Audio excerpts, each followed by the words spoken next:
no logran abrir espacios de sentido si no hay un proceso crítico en los términos que yo lo presentaba. El crítico es el alter ego del artista. El artista proporciona todas las intuiciones que exigen una reflexión crítica. Por eso es tan importante el artista. La crítica de arte no es una actividad ajena al pensador artístico. El pensamiento artístico es crítico porque reconfigura permanentemente la realidad con sus ruidos, esos ruiditos que van generando los artistas, que finalmente van creciendo, ¿cierto? Hasta que llega el ejercicio crítico para mirar qué fue lo que intuyeron los artistas. Y por eso hay cambios de época. Por ahí hay esos registros de esas mutaciones que experimentamos nosotros. El pensamiento artístico es crítico porque reconfigura permanentemente la realidad. La crítica es el arte de relacionar los opuestos mediante la creación de un espacio que no pertenece ni al artista ni al crítico, sino a la sociedad que los alberga.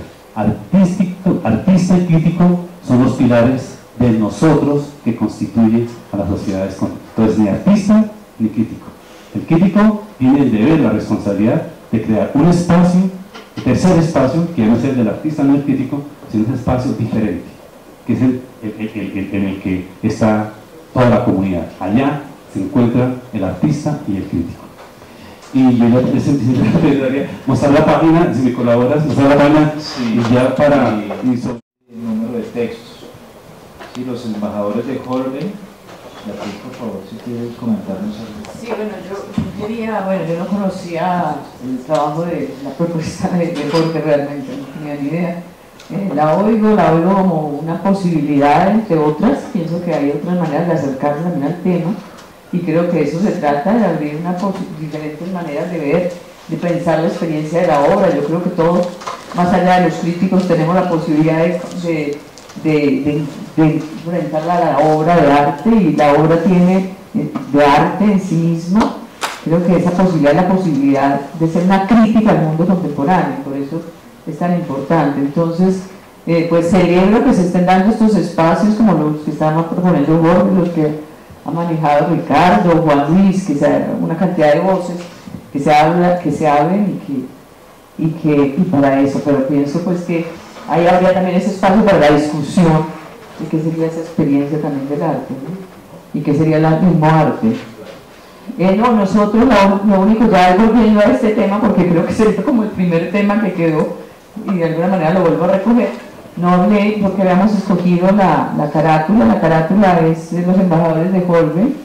Es una obra muy comentada por Lacan cuando trabaja el tema de la mirada, precisamente para plantear la complejidad de la mirada, como la mirada no es obvia, no como hay una incisión de la mirada, como la trabaja de Uberman en su texto, lo que vemos, lo que nos mira, o incluso el mismo Gerard Bachmann cuando empieza a hablar del objeto del siglo, es decir, la complejidad que hay allí detrás de la imagen y la manera como nosotros como espectadores entramos a ser partícipes de la obra desde nuestra propia constitución subjetiva, ¿no? Y desde ahí podemos hablar también de la obra. Sí, digamos que no sé si hacemos ahí un paréntesis, Jorge, podemos ubicar Google de pronto, sí, y buscamos en Google imágenes, ahora que tenemos esta fortuna, los embajadores de Holbein, para que los que nos conozcan esta imagen. Yo creo que cuando Beatriz escogió esta imagen también por su cercanía también con el psicoanálisis, es muy interesante porque es realmente un enigma, ¿no? Interrogar esa imagen, ahí hay algo que podemos entrever, pero que no lo vemos, sino en el cuadro real hay que dar un giro para ver, como en otra dimensión, una imagen que aparece representada, que está a los pies de los embajadores, que recoge toda esa tradición de recoge toda esa tradición precisamente de las vanidades de los holandeses, donde la figura de la muerte es fundamental, ¿sí? Como recordándonos precisamente lo efímero que somos dentro de la existencia humana, y es esa imagen de la calavera. Sí, realmente son los embajadores con todos sus atuendos y sus vanidades, digamos que es una cosa del género humano, ¿no? Como vestirnos de una cantidad de cosas, y de pronto la imagen de la calavera, que es una anamorfosis. Entonces hay que mirarla desde cierto punto para mirar, es algo que en el cuadro capta la mirada, pero a la vez rompe el sentido que hay allí, que es el sentido de la pompa y demás. Entonces es como invitar a mirar en el arte esa posibilidad de ese vacío que se abre, ¿no? De esa discontinuidad en un sentido que está construido y que es otra cosa, que ese es el agujero que está allí presente, que precisamente rompe toda esa totalidad discursiva que puede haber en nosotros. Ahora sí vuelvo a salir. Gracias, Pablo, como la imagen.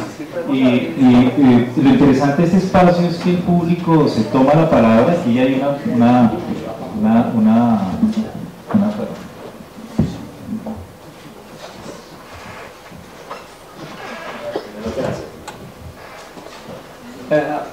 yo simplemente quisiera hacer una reflexión alrededor de la crisis de la crítica, que muy probablemente tiene que ver con el estatus de la seducción. Porque uno puede buscar seducir para lograr hacer ver lo que le llama la atención o lo que gusta, o para tratar de hacer ver lo que aprecia o lo que ama. Probablemente en esta época de la imagen tenemos tendencia a aplicar la seducción para hacer ver, para hacer notar, para resaltar lo que llama la atención y lo que busca, y no lo que se aprecia o se ama.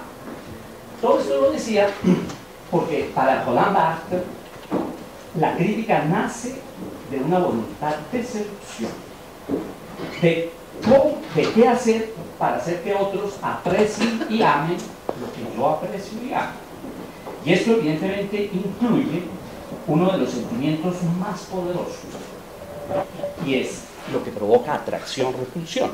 Y era el caso en Barthes de análisis que hacía, por ejemplo, alrededor del discurso de los pastores evangélicos o de la lucha libre. Eso era todo.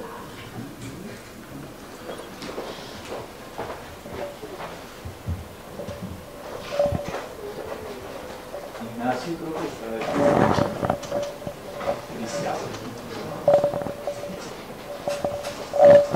Yo algo que quería agregar a nuestra presentación también de nuestra revista y de la crítica y después de lo que era es que nos parecía muy importante también en la formación la teoría crítica. Es decir, como que era importante no solamente que se lanzaran a decir cosas espontáneamente, sino que pudieran reconocer una posición desde donde estaban parados, desde donde estaban haciendo esa mirada. Y para eso se necesita también teoría, ¿no?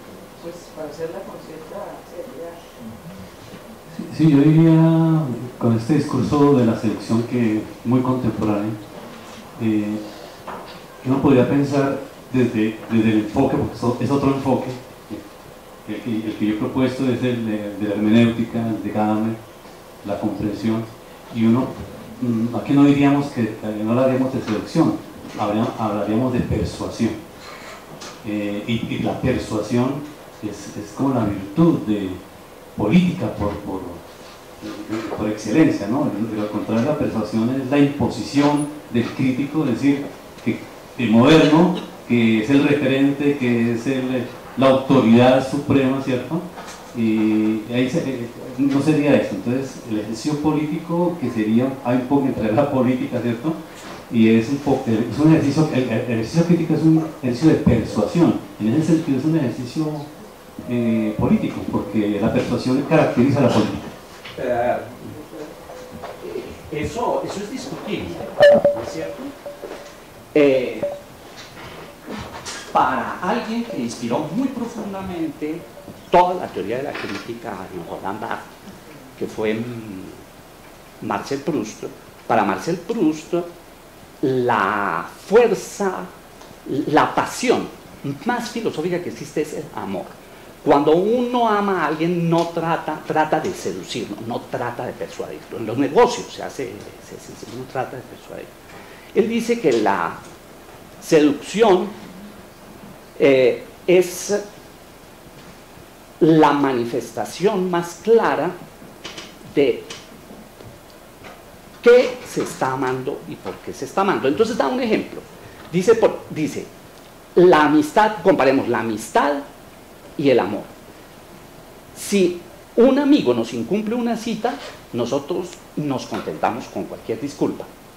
Si quien nos quienes nos presentan una disculpa para no asistir a la cita son personas o es alguien que nosotros amamos, no nos contentamos con cualquier disculpa y podemos ir hasta la destrucción de la misma relación con tal de averiguar la verdad de la razón por la que no se cumplió la cita. Entonces, para Bach, por ejemplo, la pasión amorosa era también el sentimiento filosófico más importante. Si se entiende por filosofía, la búsqueda a cualquier precio de la verdad. El señor atrás quiere decir algo.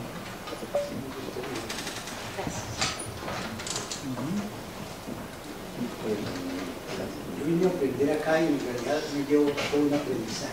En primer lugar, buena parte del enfoque pedagógico contemporáneo es pasar de la enseñanza al aprendizaje.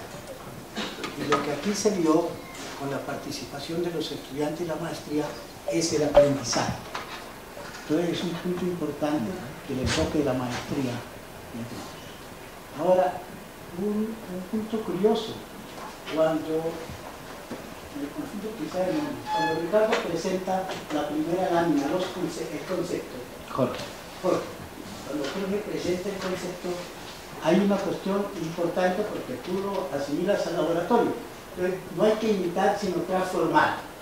Es una frase importante.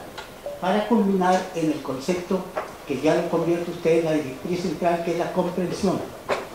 Y si tú articulas esas dos frases, armas el esquema. Es la comprensión de la transformación. Porque en buena parte, en el punto tercero de los 7 postulados, se trata de, no recuerdo, pero es un poco del devenir, que es el transformar cosas. Entonces, en realidad, allí estamos tocando un punto importante en ese planteamiento en el concepto 3.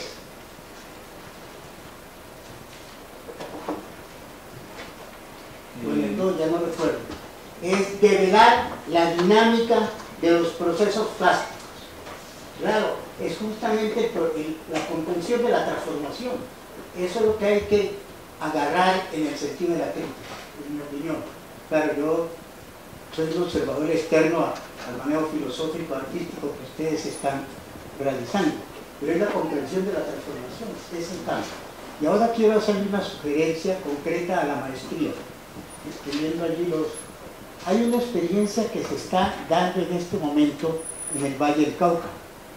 Hace 40 años se reunieron los arquitectos de prestigio en Colombia en ese momento para diseñar la ciudad universitaria del Valle, que se llamó más tarde el conjunto de Meléndez. Allí estaban toda una gama de arquitectos fuertes en ese momento. Y curiosamente la Universidad del Valle publicó recientemente fotografías de cómo es la Universidad del Valle en este momento. Y hay un ejemplo, cosas interesantes, claro. Uno analiza el libro actual, 40 años más tarde, y se encuentra con que el fotógrafo y el arquitecto que dirigieron el análisis de las imágenes, ¿no? Fundamentalmente eran las imágenes del manejo de la luz en los edificios y en el exterior, porque buena parte del análisis que hacen allí es la relación entre lo interior y lo exterior. Y en buena parte allí el paisajismo que se trató tuvo importancia como para analizarlo en la relación del edificio y el exterior y las plantas. Entonces valdría la pena que alguno de sus estudiantes en la maestría penetraran allí, porque ese rectorado de la universidad ha publicado 3 publicaciones anuales: las plantas, los animales y los edificios. Es el tercero, es la arquitectura, la llamaron, pero a la larga son los edificios, fundamentalmente, claro, acompañados de la arborización. Pero en realidad, si entramos en el juego analítico, psicoanalítico de nuestra directora allí, tendríamos que analizar las gentes y el comportamiento en este momento de las gentes para ver el proceso. Y así sí podríamos pensar en la crítica como una crítica de la transformación de las cosas.